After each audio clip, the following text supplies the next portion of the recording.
Hi, Sasha. Hi, everybody. It's a pleasure for me to be in this event again with you folks to share what we have done using KNIME Edge. As you may recall, whoever was on the previous presentation last year, we're using KNIME to fight fraud. I can move forward to the agenda. Hold on a second. Okay, so we're gonna try and talk a little bit about who we are and what we do, a little bit of background as to our use case, the results that we got by combining KNIME and the public cloud, and then the results that we're getting once we take this a step further and bring this using KNIME Edge, and of course closing some challenges and next steps that we envision moving forward. So who are we at TODO1? We have a mission to humanize the interaction between individuals and their financial institutions through all the digital banking, multi-channel solutions that we have. We've been doing this for over 20 years. We come from the DNA of leading Latin American banks. And of course, particularly after all this situation with COVID and the acceleration of digital transformation, things are unfolding at a much faster pace. We have over 500 employees in Latin America and the US, and we process over 7 billion transactions per year for more than 15 million customers. And although these numbers may not be huge for the big money center banks, it is something big for us and for this 15 million customers, and we're very proud of that. The other part that I think is critical for us to kind of like disclose that although we have been using obviously a private cloud and different data centers, we are new to the public cloud and to the machine learning landscape. We've been doing this for the past 2-3 years. So what is our use case? A bit of background, because in order to talk about the results, I think it's critical to understand the use case and bring some context. So we're talking about digital transaction and transactional fraud that's taken there in that particular space. So this is not a cybersecurity thing. This is not a penetration test type of thing. It's more like, how do we protect the transactions that we have going on where normally you would have, your login, your password change, but in particular, and more importantly, when you're transferring money and you're making payments, because this is an area where obviously the bad agents want to intervene and they want to take advantage of that and steal your money away. We want to leverage out of not just machine learning as a way to deploy this value, but we leverage on a wide array of information and data coming from customer behavior, device information, all the biometrics that you can think of, fraud patterns and context in order to provide this real-time decision capabilities to fight fraud. And one of the key aspects of this bullet is the phrase real time, because in all of these solutions that we provide protection for, we're talking about something that is happening absolutely real time. And that means that you have a split of a second time to bring a response so that the user is not affected by this. This can run and integrated with all of the different products that we have in the company, but also can run and does run, in fact, with some banks as standalone product. And it's something that is fully hosted under a SaaS model and maintained 100% by us. Now, why is this something interesting besides the impact it has on end users and individuals in the end? Well, in particular, from a machine learning point of view, coming to significant transactional, behavioral, device, and biometrical fraud data is really, really hard to get, particularly if you want to develop something that is useful for real life situation. The other thing is, feature engineering is really tough. The type of features that you use are very well, looking into the context of what's going on in the transaction, not just at the specific information at the transactional level. You need to have very fast response time because you're going to have a lot of overhead afterwards. And if you want the user to have a response, the end user to have a response in, let's say, 400 milliseconds, your machine learning model has to do everything that has to operate in less than 100 milliseconds. And I still remember to this day the awkward silence in the call when I spoke with Cynthia there in KNIME, and I described that I wanted to do this in less than 100 milliseconds. This was something that was probably not necessarily the closer use case that KNIME had at heart.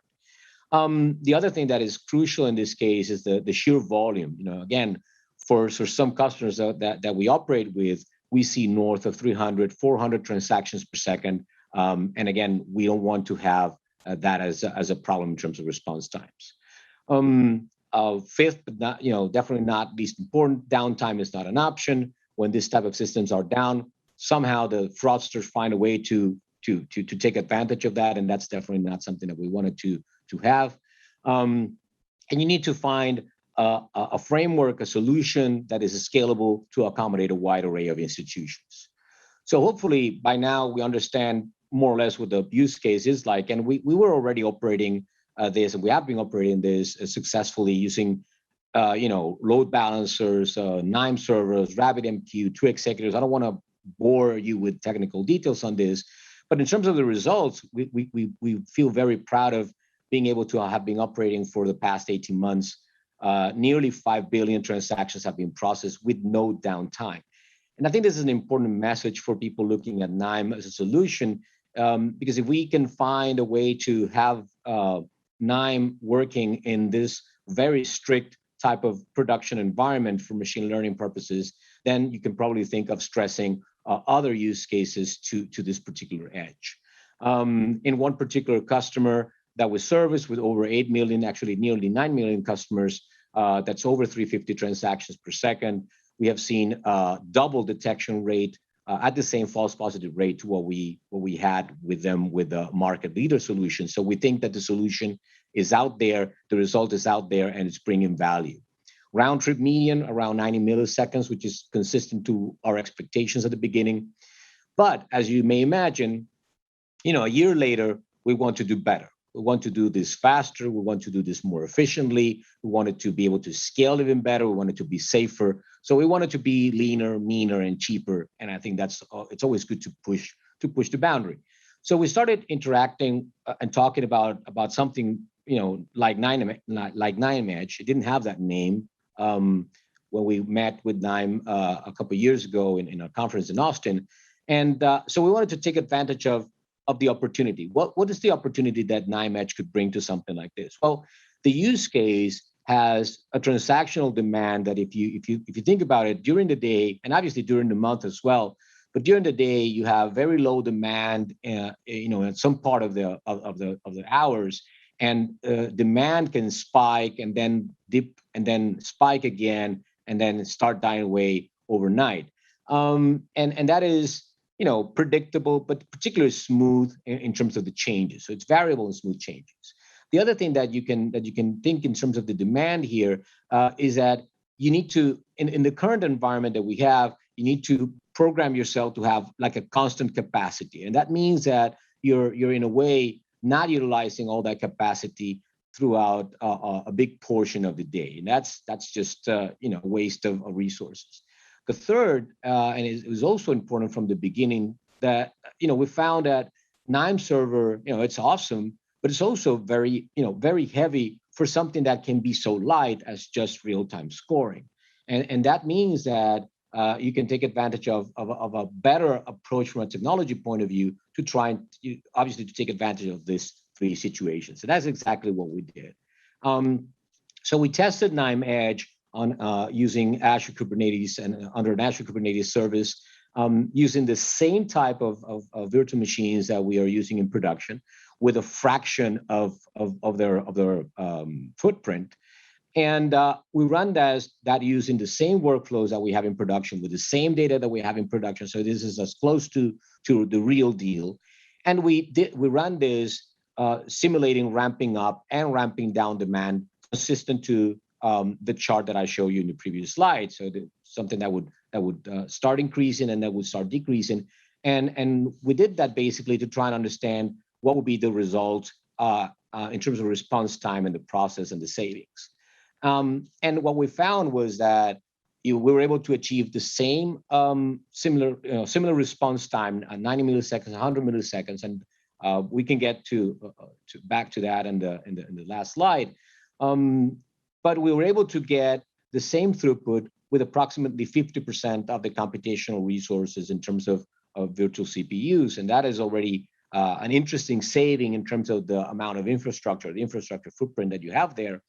And obviously, when you combine this with something that can scale up and down, then you take advantage of not spinning up the nodes when you don't need them, and then spinning the nodes up as you need them, and then spinning them down as you start to not need them.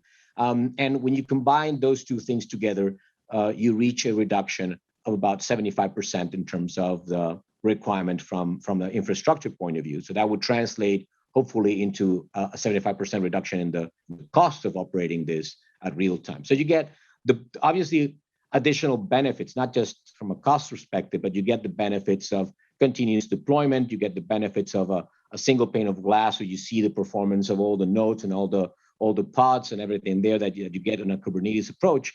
But so it's something that works, and we should be able to take advantage of that as we move into the future. So just to close my remarks and leave space open for the panel session afterwards, we see definitely us moving into continued benchmarking tests. We want to see how small we can get the VMs to be, and we think that the smaller the VMs, the more you're going to benefit from having a low granularity on the size of the nodes, and therefore 1, 2, 3, 4 as you continue scaling up and down. We also want to obviously roll out this in terms of our current infrastructure, and we need to thoroughly test this and make it subject to a lot of stress testing in real life conditions. We want to accommodate challenger models into production as part of the data science cycle that Ulrich and Michael were referring to at the beginning of the event.